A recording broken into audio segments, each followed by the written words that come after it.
Xalq artisti Fatma Mahmudovanın müğənni qızı Nigar Tofiq qızının bugün xeyirişidir.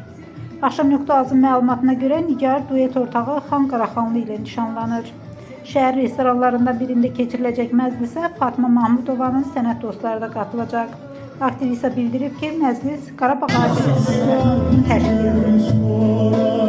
Hayatınızda hiç vaxt minor notlar səslənməsin. Hər zaman major notlar, şəhər, əhval ruhiyyə, xoş ol, qat dolu anlar müşahid eləsin sizin həyatınızı. Təbrik edirik. Bravo, almışlar yol olsun əziz qonaqlar. Bravo.